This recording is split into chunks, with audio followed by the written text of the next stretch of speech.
Hi everyone, my name is Angela, founding team member of Financing Alliance for Health and outgoing president and CEO. I'm joined today and I'm very excited to be next to the incoming co-CEOs of FAH.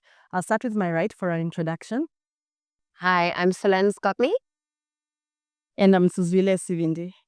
Wonderful.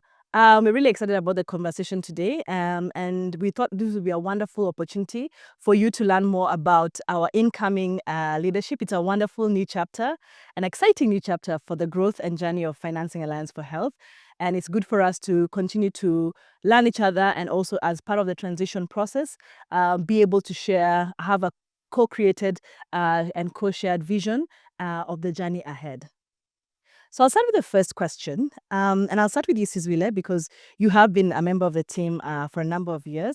Please let us know what drew you to healthcare more broadly and financing in healthcare, and why did you choose to dedicate your career and make the choice to join Financing Alliance for Health a few years ago? Thank you, Angela.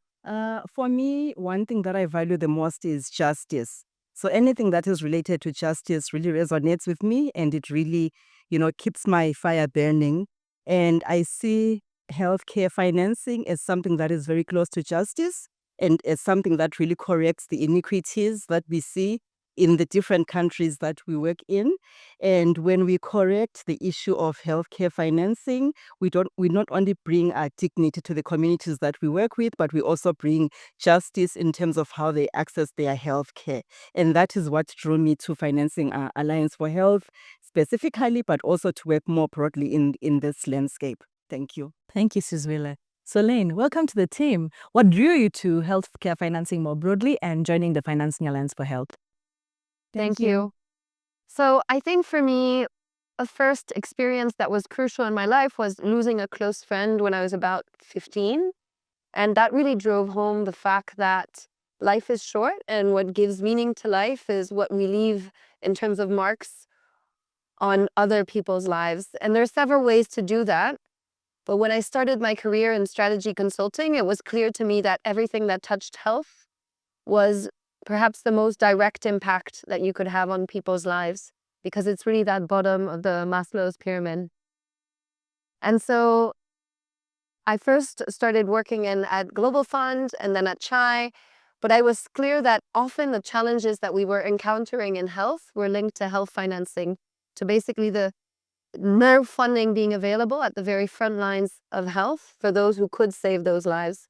And so that's why I decided to join the Financing Alliance for Health, because we could really tackle that root cause and lift so many boats, be it for maternal and child health, for HIV, TB, malaria, and so many more diseases that are still killing millions of people every year.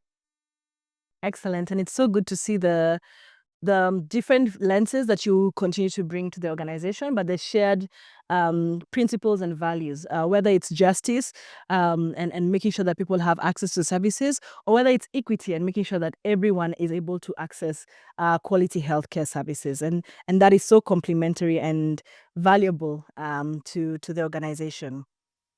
Soleine, what values will guide you most as a leader at FAH, and how will these values show up in the way that you will lead? So I think it's really important to start with why. And in our values as FAH, the value that talks the most to this is that we are driven to support the well-being of communities. We know that a child in sub-Saharan Africa is still 17 more times likely to die than one who is born in Europe. And so that is our why. The other values are very critical, but they talk more about the how.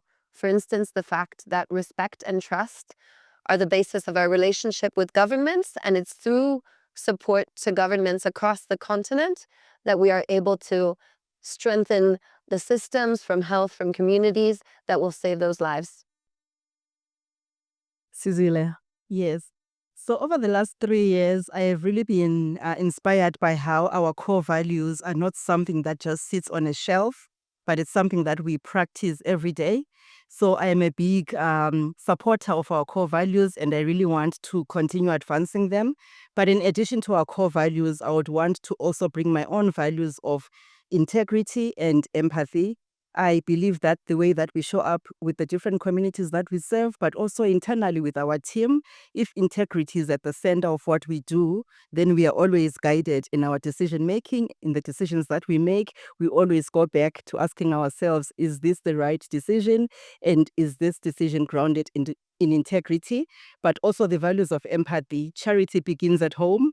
If we are talking about the well-being of the communities that we serve, I also want to be empathetic to the team that we work with internally and make sure that they also feel seen and they also feel taken care of. Yeah.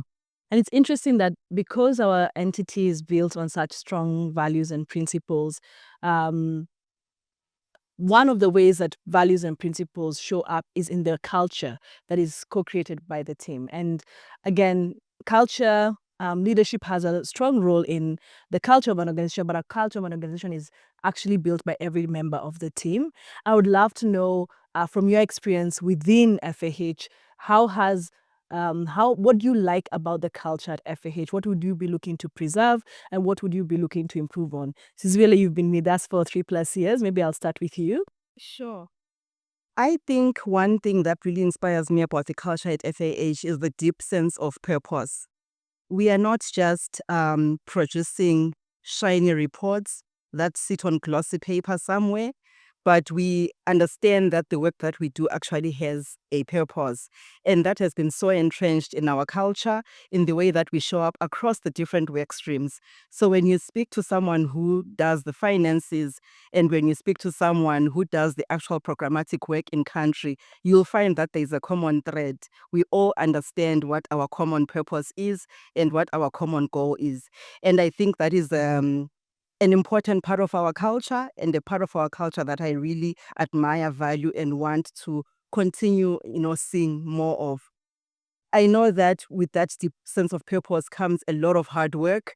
And on the flip side, sometimes we tend to work and drive ourselves to the bone, but it still speaks to the amount of dedication that we have to our work. And I really love that about FAH, and I would want to see more of that. Yeah. Awesome. Soleine? So coming in relatively new to the organization, I have been really impressed by all of the team members, around 60 now of FAH and AFF. And I think one word that comes to mind is spunkiness. This idea of a culture that is bold, that is not afraid to challenge and disrupt the status quo for impact, not for creating trouble, but just to see, ask question, be curious, be passionate. What could we do differently? How could the global health aid institutions look? How could government work differently in order to deliver more for people and for patients ultimately? So that's definitely something that I think we will continue to preserve in how we work every day. Yeah. And the thing around what's happening now, and the institution is going through a season of change and a season of transition, and it's a positive change that's happening within the organization. But looking externally at our landscape, we are in a changing global health landscape. And I would love to know, again, what your thoughts are in terms of the changing global health landscape and how will we position FAH to be as or even more impactful given the changing global health landscape. So I should say that the reason that FAH was created about 9 years ago was actually very well aligned with the crisis that we're currently experiencing. Knowing even from the early cracks that this earthquake would likely happen one day. And that's why even in our current strategy, we are talking about two prongs. We're talking about getting more money for health, but we're also talking about more health for the money. And this is very consistent with the demands that we're hearing from the governments right now, where their fiscal space is incredibly tight, where every dollar needs to go further. And so what we are going to be working on even more is this idea of ensuring that more of the, first, we look at innovative financing. And this is something that was even in the initial DNA of FAH. What can be thought about in terms of debt swaps, in terms of send taxes, remittances, things that are already in part of the Bellagio communique that are on the agenda of heads of state on this continent. How can we make that happen? But equally, how can we ensure that this money for health goes further? One, that more of it is allocated for primary health and community health, because we know those are the places that have the highest ROI, the highest return on investment for the people. But also, how do we ensure that the budget is not just allocated, it's actually then spent, and that it's well spent. So we're tracking the budgets, and when comparing that to the outcomes that are achieved, how many women have come for early antenatal care? How many children actually got tested and treated for malaria when the symptoms of fever were experienced? So those are the things that we need to ensure the money is actually going towards. And those are part of the public financial management reforms that we're going to be supporting next year and beyond. Sizwile, you've seen the way the external landscape has changed, and I'd love to hear your thoughts around how you two will work together to set up FAH for success. Yeah. FAH sits in a unique position of being Africa-based, Africa-focused. So we've got a deep understanding of the local context that we work in, and we don't understand them from afar, but we understand them because we are within the context. And even the way we work, we are embedded within the governments that we work with. So we are in a unique position to lead by example in terms of what it means to actually work with governments and co-create with the governments and not be prescriptive to the governments. Even as we bring all those solutions that Soleine is talking about, we are not going to be prescribing to the governments. We are going to be co-creating with them.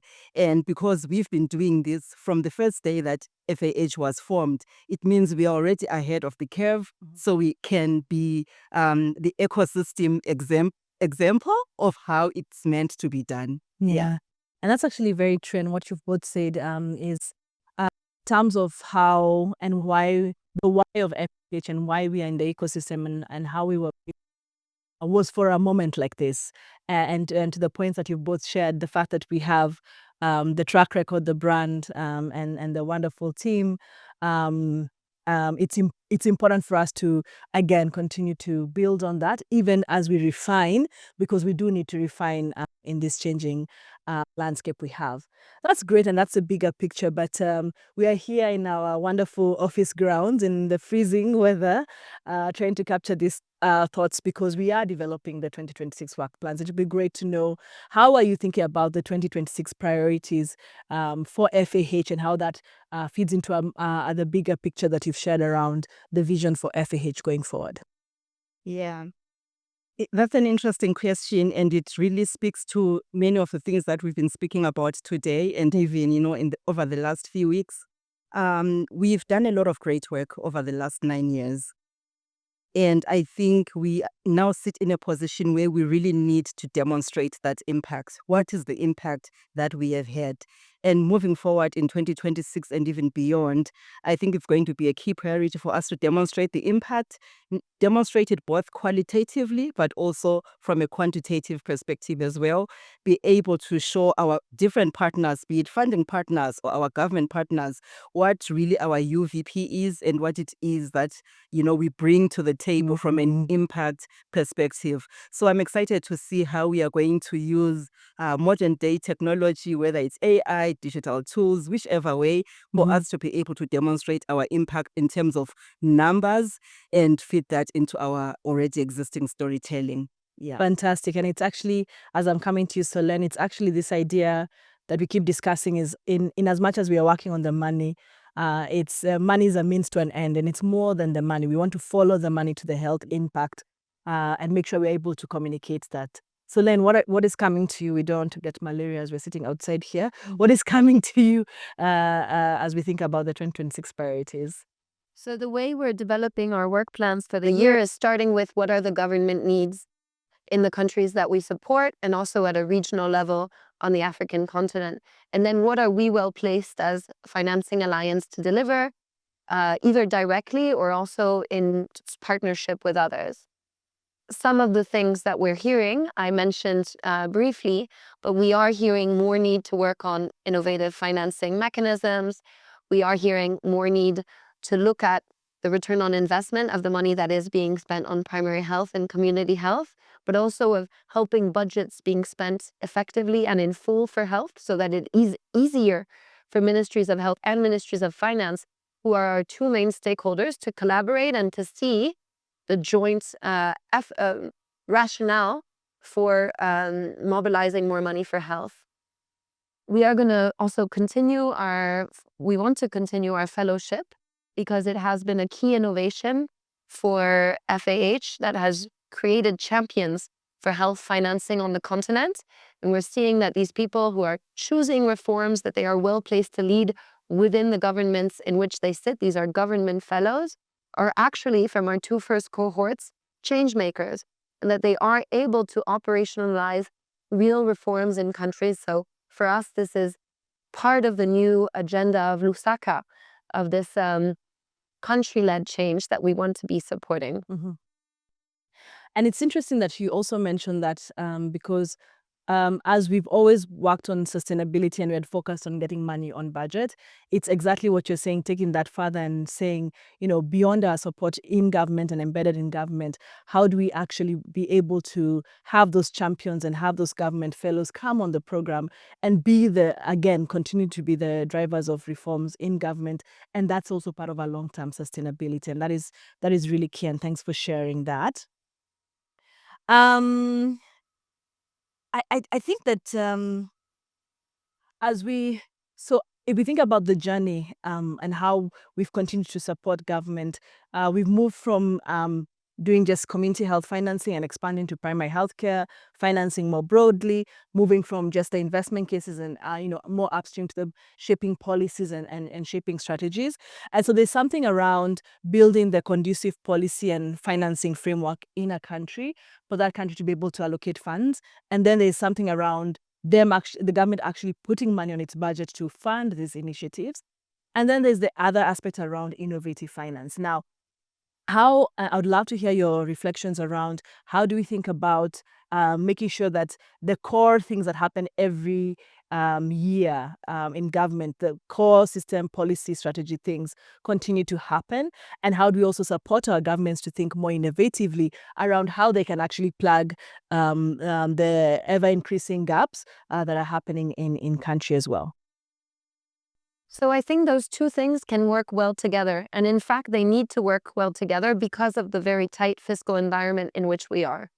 So we know that on this continent, there has been high-level commitments that have been made. For instance, universal healthcare by 2030, ensuring that wherever you are born, you have access without catastrophic expenditure to a basic set of health services. There's been a commitment to 2 million community health workers by 2030. How can you make this happen in the current context without looking at innovative financing? Most likely you cannot. So what are we seeing in the countries that we're supporting, like Sierra Leone or Zambia or Senegal, in the context of their health insurance reforms, such as the NIMA or the SLESHI? We are seeing that they are actually putting elements of innovative financing in there, where they're saying some of the funding, we cannot expect people to just contribute because so few of us work in the formal economy. We would not be touching the more vulnerable populations if we restricted this basic package to only those populations. In fact, we need to look at allocating a percentage of taxes on sin taxes, right, on maybe alcohol or sugar and sweetened beverages or remittances as part of these health insurance systems. Same, I think when we think about community health, it is really a problem of a tragedy of the commons, that everybody benefits, but no one wants to pay for it. So we need to look at things like debt swaps, debt buy downs, where we can prove that the health outcomes are there if you invest in community health systems and primary health systems, and that is actually going to be a means to finance these public goods that are the community health and primary health systems. Yeah. Your thoughts, Sizwile? Yes, and Soleine, all those things that you are describing demonstrate that our governments already have ideas on what they want to do. And what they don't need more of is more ideas, but they need partners that can actually walk with them the journey, help them to bring those ideas to life. And I think FAH is in a unique position of, having that sweet spot of being bold but not prescriptive, adaptive without, steering away from the vision and the mission. And I think if we continue in that way, we'll be able to become trusted partners to the governments, even as we have been, but even more trusted partners to even more governments, for them to be able to really bring their many ideas to life and also to attract the right financing and funding that will help them to strengthen their healthcare systems. Yeah. Today, thanks so much for sharing that, Sizwile and Soleine. And today we've been talking about change and change being constant. We've been talking about the transition a lot. And the thing around the transition is the ability to have a legacy and to share that legacy and to pass that legacy on. I've done my best to co-build an entity with 60 team members, and part of my legacy is handing over this entity to the co-leadership. And I'd love to know what joint legacy you would want to kind of build together as we build an entity that was put in place to last. So shared vision, what kind of shared legacy you would love to build together? Yeah. And let me start by saying the foundation of FAH is very solid, right? You, Angela, and the rest of the team and everyone who has been there from day one have really built a solid foundation. And it's up to us to continue, that legacy. And it will be important for us to continue building an organization that is going to last.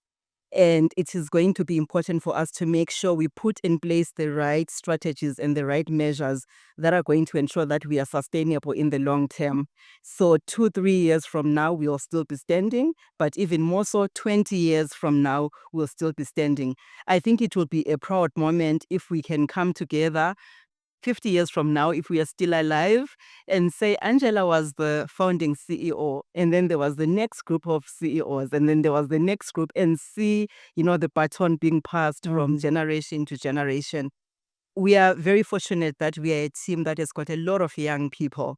So we would love to see those young people growing, not just in their individual careers, but growing as leaders and being able to take on the leadership roles within FAH and growing, the organization to even bigger than what it currently is. Yeah. I completely agree with what you have both said, and this multiplier effect this responsibility that you have as a team leader to help the next generation move up. In terms of legacy, I see my role as being one of the bricks in this important wall that is going to fortify our foundations, but also going to create these bridges that I was talking about between country and global, between ministries of health, ministries of finance that often come from different cultures and different working environments, between partners that are working more on service delivery versus those that are working more on impact measurement. So for me, I think one of the things that I feel most strongly about is that FAH was built with this idea that, to quote Desmond Tutu, you can spend your life pulling out people from the river, or you can actually identify why are they falling inside. And I think the legacy that we're all trying to build is one where we actually tackle the problem at its root and we help people not fall into that river in the first place. So I would like to bring my small stone to that mission. Awesome. This is the beginning. Well, we've had a number of conversations and the conversation will continue happening. But I think it was really important for us to have this joint conversation together as people continue to know the new leadership of the organization as we celebrate this new chapter of our growth and next phase of the organization as well.